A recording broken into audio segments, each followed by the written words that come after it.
नमस्कार दोस्तों, Gyandeep YouTube channel पर आप सबका स्वागत है। आज मैं आप सबके लिए फिर से जीके के टॉप 10 क्वेश्चन लेकर आई हूं, जो कि बहुत ही इंपॉर्टेंट सभी प्रतियोगी परीक्षा में इस तरह के क्वेश्चन पूछे जाते हैं। इन क्वेश्चन के साथ साथ मैं आपको इससे रिलेटेड जो और सारे क्वेश्चन बनते हैं उसको भी बताऊँगी, तो आप लोग सेशन में को लास्ट तक देखिएगा। सेशन पसंद आया तो लाइक करें, शेयर करें, सब्सक्राइब करना ना भूलें। तो चलिए देखते हैं पहला क्वेश्चन क्या है। क्वेश्चन नंबर 1 है, मानव रक्त का पीएच मान कितना होता है। मानव रक्त का पीएच मान कितना होता है? 7.4। और ये क्या होता है? इसकी प्रकृति क्या होती है? क्षारीय होती है। क्या होती है? क्षारीय होती है। क्यों क्षारीय होती है? आपको बता दें कि पीएच का जो प्रसार होता है, पीएच का प्रसार होता है वो 0 से 14 तक होता है। 0 से 14 तक होता है। और जिसमें जो 7 से कम रहता है, जिसका प्रसार 7 से कम रहता है तो क्या होता है? 7 से कम होता है तो अम्लीय होता है, और 7 से अधिक रहता है तो क्षारीय होता है। क्या होता है? क्षारीय। तो यहाँ पे रक्त का पीएच मान कितना है? 7.4। तो ये 7 से अधिक हो गया, इसलिए इसकी प्रकृति क्या होती है? क्षारीय होती है। और पीएच का फुल फॉर्म क्या होता है? पीएच का फुल फॉर्म होता है power of hydrogen. Power of hydrogen.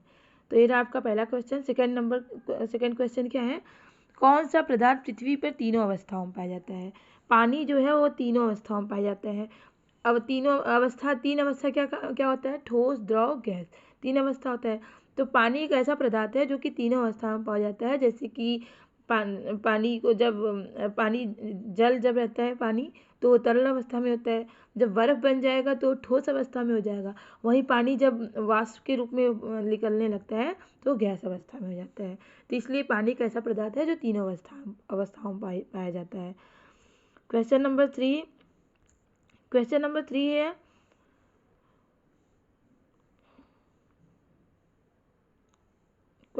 3 है, विद्युत मोटर का कार्य होता है। विद्युत मोटर का कार्य होता है विद्युत ऊर्जा को यांत्रिक ऊर्जा में रूपांतरित करना। क्या कार्य होता है विद्युत मोटर का?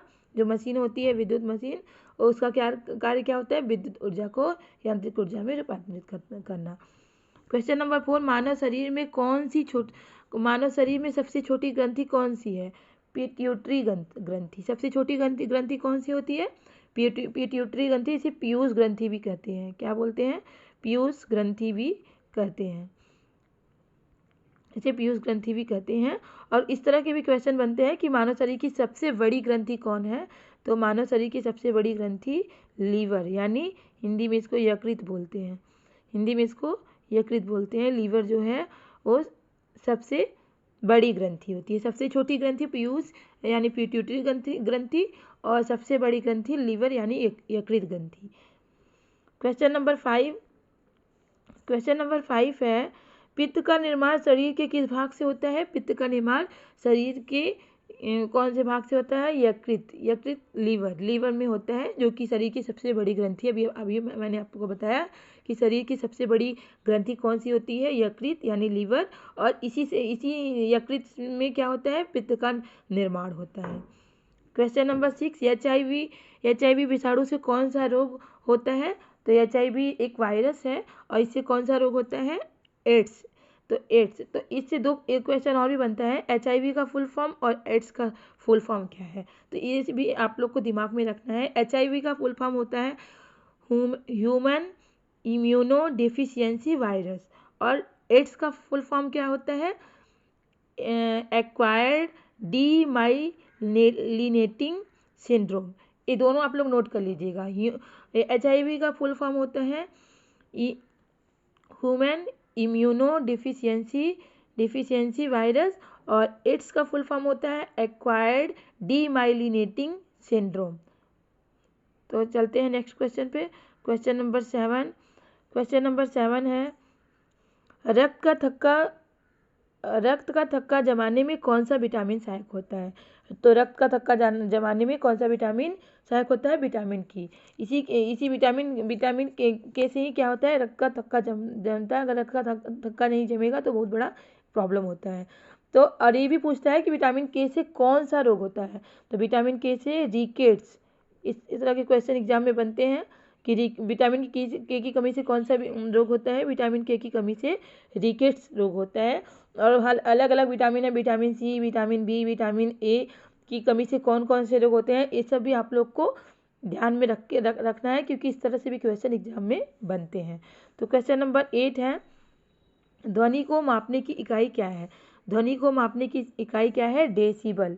डेसिबल ध्वनि जो होता है ना, उसकी इकाई कैसी, मतलब कितना इसका मापने पे कितना है, तो कैसे पता चलता है? डेसिबल से ही पता चलता है कि ध्वनि का कितना है। और भी बहुत सारे क्वेश्चन बनते हैं। समुद्र की गहराई को मापने वाली इकाई क्या है?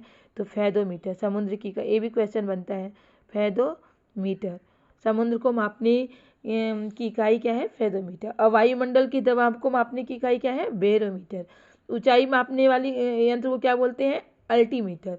तो ये सब भी आप लोग नोट कर लीजिएगा। समुद्र को मापने की इकाई फेदोमीटर, वायुमंडल के दबाव को मापने की इकाई क्या है?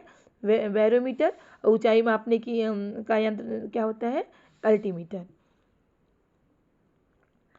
क्वेश्चन नंबर 9 है, भोपाल गैस त्रासदी में किस गैस का रिसाव हुआ था?